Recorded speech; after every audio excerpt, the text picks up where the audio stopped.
They're too small to see with the naked eye, but they pose health risks that are too big to ignore. Bloodborne pathogens. They are the disease-causing microorganisms found in human blood, as well as human blood components and products. Exposure to bloodborne diseases is a serious concern, and as a result, the Occupational Safety and Health Administration, OSHA, has developed regulations for dealing with bloodborne pathogens in the workplace. While there are a number of bloodborne pathogens, hepatitis B, hepatitis C, and the human immunodeficiency virus, or HIV, currently pose the greatest threats. This program will show how exposure to bloodborne pathogens can occur in first response environments, how regulations and required procedures help to prevent such exposure, and what to do if exposure occurs.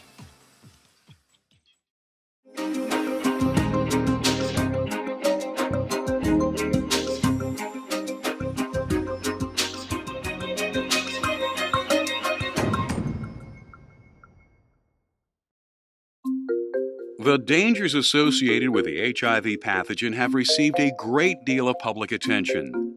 It is reported to have infected over 1 million people in the U.S. alone, and it continues to spread. Symptoms experienced at the onset of HIV infection can vary.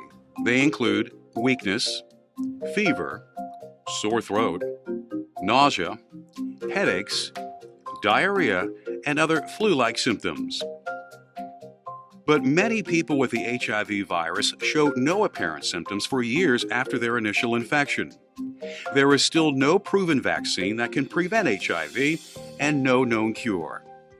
However, great strides have been made in treating HIV, and there are several drugs and drug combinations that appear to be effective in controlling the disease and relieving its symptoms in many people. People who contract HIV risk developing acquired immunodeficiency syndrome, AIDS, which attacks the immune system. This reduces the body's ability to fight off other diseases and, as a result, can ultimately be fatal. So controlling the HIV pathogen is very important. Hepatitis is a liver disease. It usually results in an inflammation of the liver and frequently progresses to more serious conditions, including cirrhosis and cancer. Each year in the U.S., there are over 40,000 new cases of hepatitis B, the most common type of viral hepatitis. And it is estimated that more than 3 million people in the U.S. are carrying the hepatitis C virus. In fact, the prevalence of hepatitis is so widespread that many experts consider it to be a greater transmission hazard than HIV. While there is no known cure for hepatitis B, a vaccine is available that can prevent infection. In some cases, the same vaccine can be effective in preventing infection after exposure as well. Currently, there are also treatments that can help to control hepatitis B and relieve its symptoms. In recent years, there has been even more progress made in the treatment of hepatitis C. Today, there are drugs that can actually cure hepatitis C in many people. Hepatitis B symptoms can take 6 weeks to 6 months to develop. Symptoms of hepatitis C from 4 weeks to 3 months. The initial indications resemble those of a mild flu. There is a sense of fatigue, nausea, loss of appetite, and possible stomach pain. Often, jaundice, a distinct yellowing of the skin, will eventually develop, as well as a darkening of the urine. In first responder environments, bloodborne pathogens are most often transmitted parenterally. This is when microorganisms that are present in a substance are accidentally injected into a worker by a contaminated sharp object. These exposures most often occur through punctures from infected needles or human bites, and are so common that preventing parenteral exposures is one of the major focuses of the OSHA bloodborne pathogens regulation. Other ways of transmitting bloodborne pathogens include skin abrasions or cuts that come into contact with potentially infectious materials, such as blood, human tissue, vaginal secretions from discarded hygiene products, and other body substances with blood in them.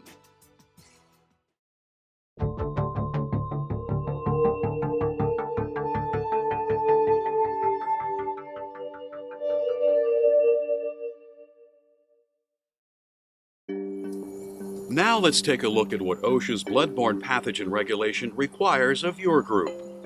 The first step involves the creation of an exposure control plan. This plan spells out how your facility will address the requirements of the regulation itself and includes a determination of each employee's potential for exposure to bloodborne pathogens and an examination of ways to limit or eliminate these exposures. The exposure control plan also deals with setting up a hepatitis B vaccination program, as well as procedures to be followed whenever an accidental exposure occurs. Other parts of the plan address warning signs and labels, employee training, and keeping records regarding exposure, vaccination, and training. The plan must also incorporate the use of standard precautions, which require that all human blood and other body substances be treated as if they are known to be infectious. For people who work as first responders, one of the most critical issues the exposure control plan addresses is how to reduce the risk of needle sticks and other sharps injuries. The Centers for Disease Control estimates that contaminated sharps cause nearly 400,000 injuries each year. When these injuries involve infectious agents such as hepatitis or HIV, the affected workers are almost always at risk of contracting some bloodborne disease. One of the things OSHA has done to help combat the danger of needle sticks is to mandate that exposure control plans be reevaluated at least once a year. A major focus of these reviews is to make sure that your facility is using every means available to keep you safe. As a rule, the review must confirm that the exposure control plan reflects changes in technology that can eliminate or reduce exposure to bloodborne pathogens, documents the investigation and implementation of new medical devices that are designed to reduce or eliminate occupational exposure to bloodborne pathogens, and incorporates the opinions of frontline employees whose interactions with patients expose them to potentially contaminated sharps. If you would like to look at your facility's exposure control plan, see your supervisor.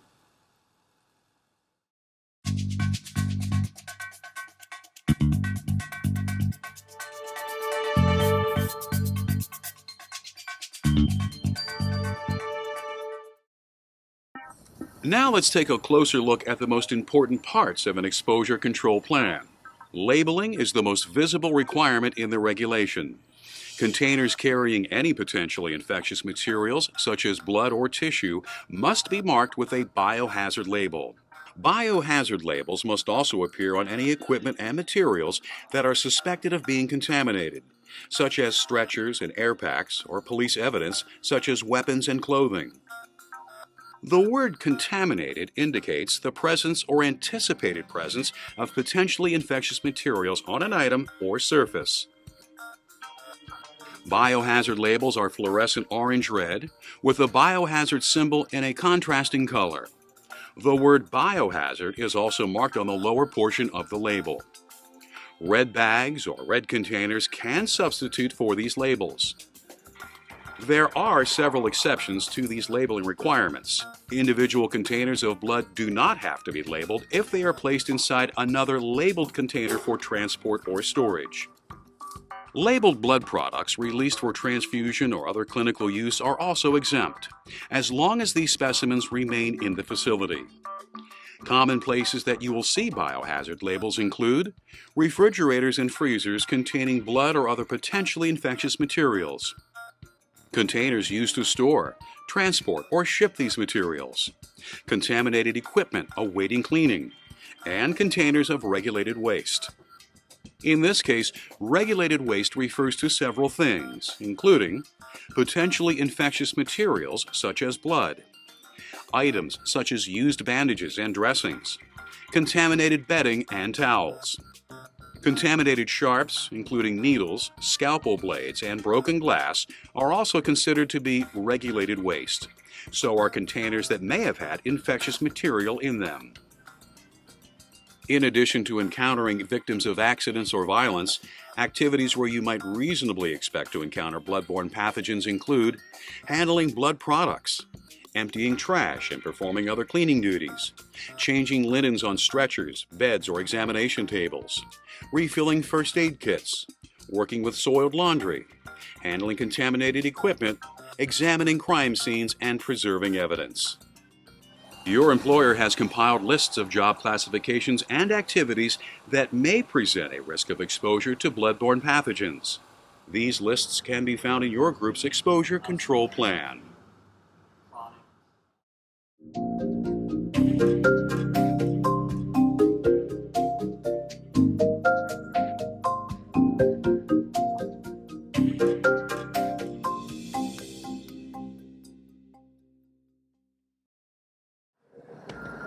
There are many ways that you and your employer can work to reduce your exposure to bloodborne pathogens.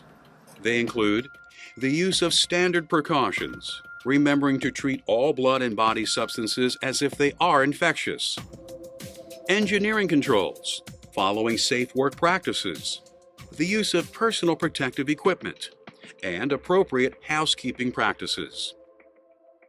Engineering controls refer to equipment or machinery that can minimize exposure.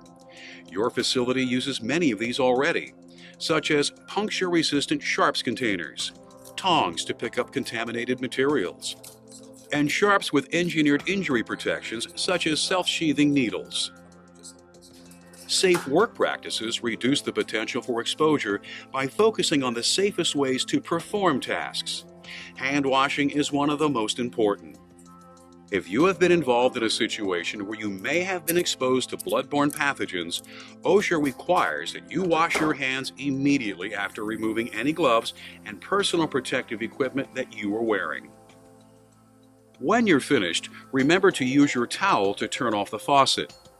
That way you won't recontaminate yourself on a surface you touched before you washed your hands.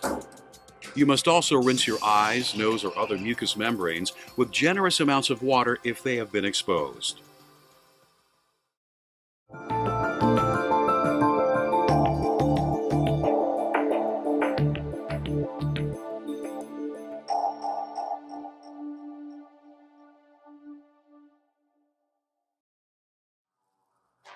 OSHA considers housekeeping practices to be very important to the control of exposure situations.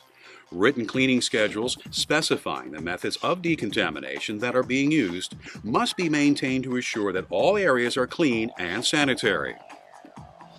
If they are obviously contaminated, work surfaces must be cleaned immediately with an appropriate disinfectant. Otherwise, this should be done at the end of each work shift. Broken glassware is not to be picked up by hand, but by using a brush and dustpan, tongs, or other tools. There are several safe work practices that must be followed regarding contaminated needles and sharps. They must not be bent. They cannot be recapped or removed unless there is no feasible alternative. If they have to be recapped or removed, you must use a one-handed technique or a mechanical device. Contaminated sharps must be discarded as soon as possible into appropriately labeled containers that are closable, puncture-resistant, and leak-proof. These containers must be easily accessible, left upright, replaced routinely, and never overfilled. They must be closed when handled and are subject to the same secondary container requirements as specimens. Rules also govern the handling of other regulated waste. This includes contaminated personal protective equipment, bandages, linens, and other potentially infectious materials that are being disposed of. These must all be placed in appropriately labeled, closable, and leak-proof containers. Containers must be closed and secured during handling. When the outside surface of the primary container is contaminated, an appropriately labeled secondary container must be used as well. If there is a danger that the items contained in the waste could puncture the primary container, the secondary container must be puncture-resistant as well as leak-proof.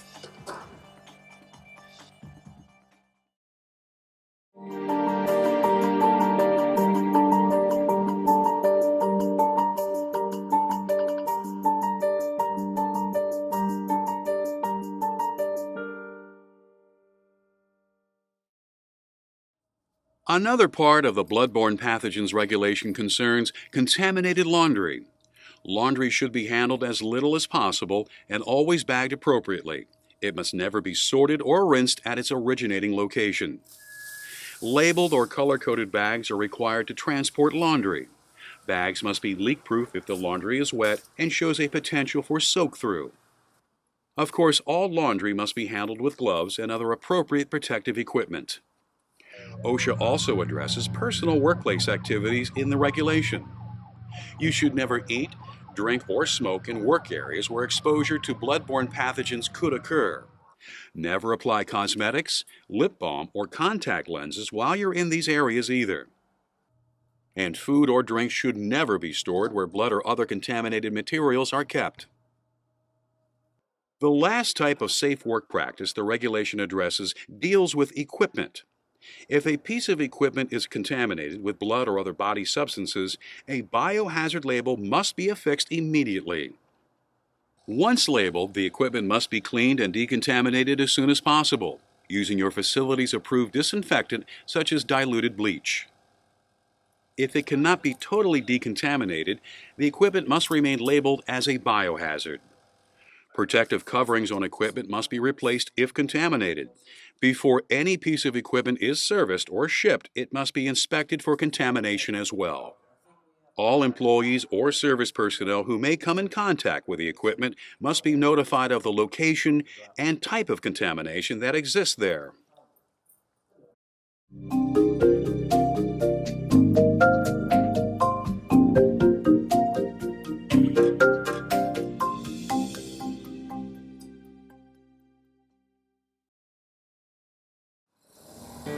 The use of personal protective equipment, PPE, is another part of the bloodborne pathogens regulation.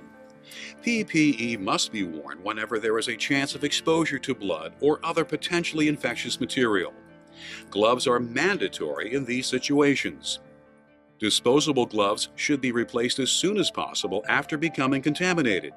You should never attempt to decontaminate and reuse them.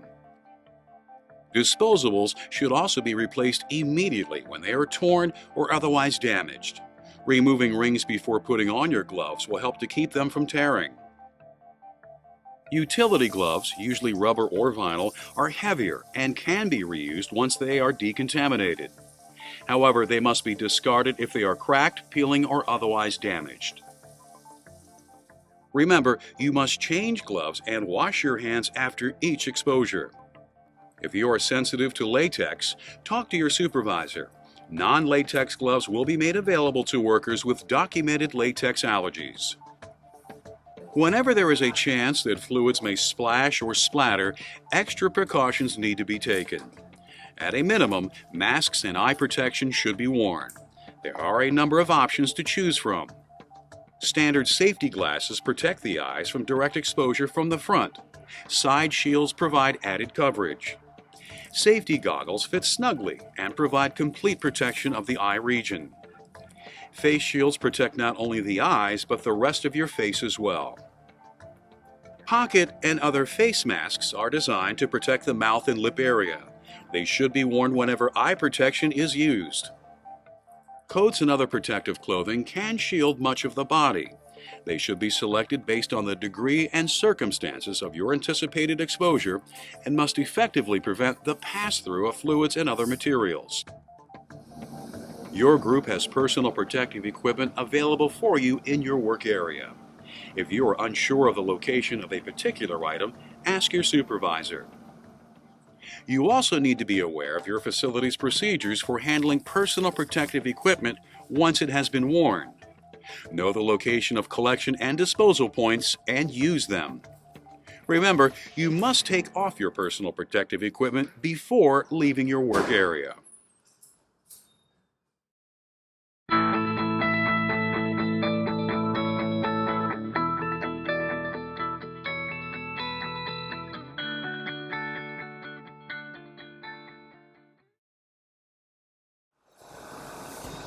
Following safe work practices and using personal protective equipment can substantially reduce the risk of exposure. But your first line of defense against infection is vaccination. As we've discussed, although there are currently no vaccines that can prevent HIV or hepatitis C, There is a vaccine for hepatitis B, and it's been available for some time.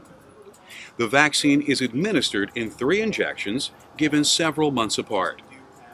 Hepatitis B vaccines are safe. There is no possibility of infection through the vaccine itself. Your employer has set up a free hepatitis B vaccination program for all employees who are at risk of exposure. Your supervisor can give you more information about the program. If you are at any risk, it's important that you be vaccinated. It is so important that OSHA requires you to sign a form if you decline the vaccination. If you are accidentally exposed to hepatitis B infected blood and have not been vaccinated, your employer will offer you an accelerated vaccination series, also at no cost.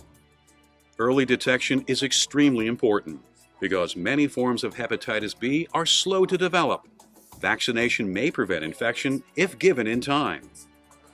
But after-the-fact vaccination does not always prevent the disease from developing.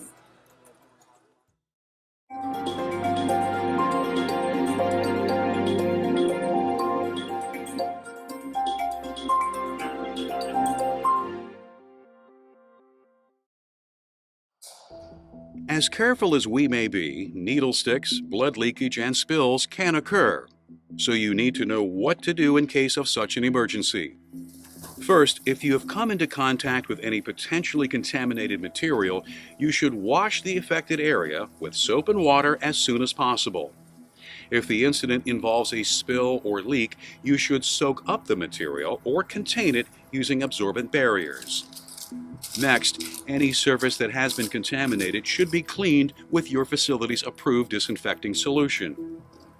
Once the spill or leak has been dealt with, any contaminated materials should be disposed of in an approved waste disposal container.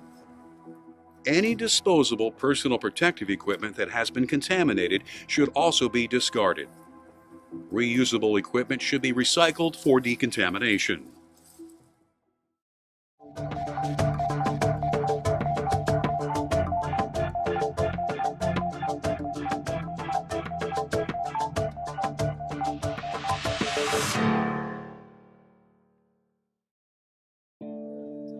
There are several important things that need to be done after an exposure to any bloodborne pathogen occurs. First, you will need to notify your supervisor and your organization's infection control group. You may also need to complete an incident report. If the exposure was caused by a contaminated sharp, your facility will record it in a special sharps injury log. This log is specifically set up to keep track of percutaneous injuries which penetrate the skin. Every entry into the log must include the following information: the type and brand of device that was involved in the incident, the department or work area where the accident took place, and an explanation of what happened. Immediately following the exposure, your employer will give you a written summary of the routes of exposure you experienced, the circumstances under which the exposure occurred, and, if possible, the identity of the individual from whom the potentially infectious material originated. Your employer will also try to determine if the source individual's blood is infected with hepatitis B, hepatitis C, or HIV.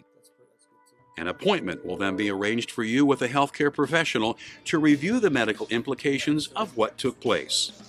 Your employer will provide the healthcare professional with information such as the type of work you were doing when the incident occurred, the result of the source individual's blood test, any of your medical records which are relevant to possible treatment. With your permission, your blood will also be tested to determine if an infection has occurred. Your situation will then be evaluated and discussed with you. If appropriate, medical treatment may be recommended. If hepatitis B vaccination is called for, it will be provided by your employer at no cost. The healthcare professional is also required to verify 4 things for your employer: that you have been informed of the results of their evaluation, that you discussed any medical condition resulting from the exposure which would require follow-up, whether you should receive hepatitis B vaccination, and whether you have received the first injection in the vaccination series. All other information that results from your medical evaluation will remain confidential.